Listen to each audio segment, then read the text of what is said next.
Hi, everybody, and welcome back.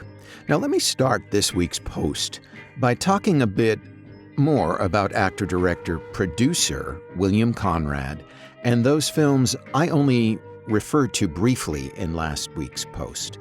The fabulous canon of Conrad pulp that I referred to last week was produced for Warner Brothers in quick succession from 1965 to 1968, starting with two rather subdued entries. Well, subdued isn't the most appropriate word for titles like Two on a Guillotine and My Blood Runs Cold. The latter, by the way, needs to be seen if only to discover and delight in actress Jeanette Nolan's insane array of absurdly braided wiglets.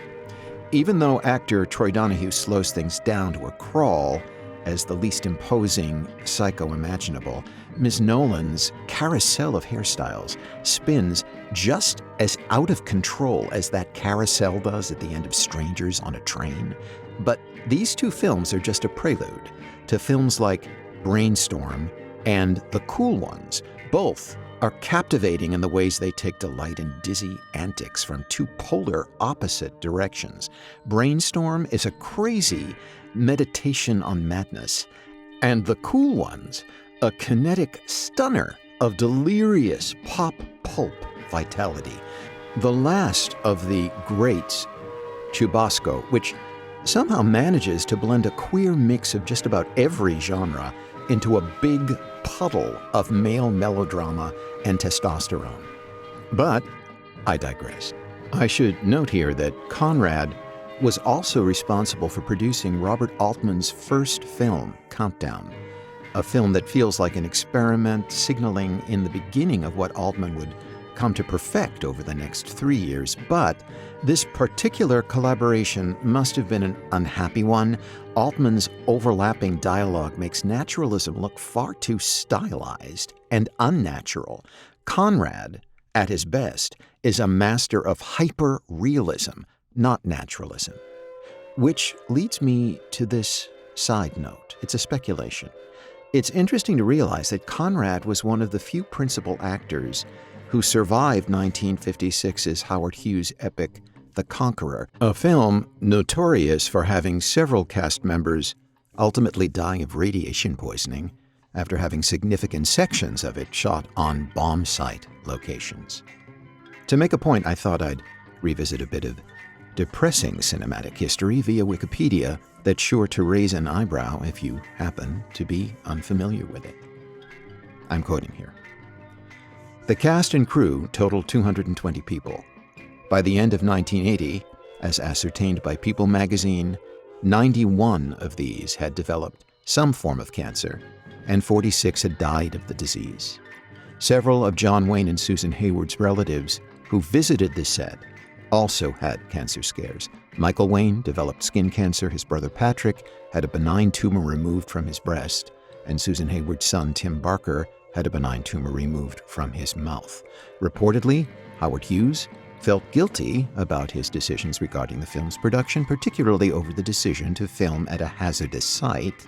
He bought every print of the film for $12 million and kept it out of circulation for many years until Universal Pictures purchased the film from his estate in 1979.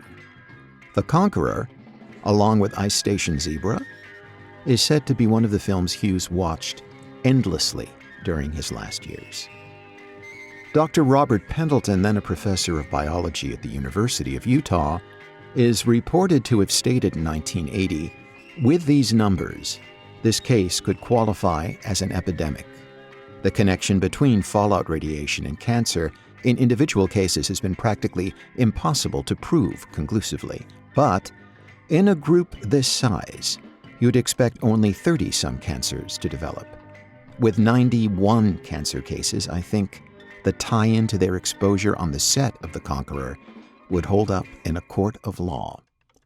Several cast and crew members, as well as relatives of those who died, considered suing the government for negligence, claiming it knew more about the hazards in the area than it let on.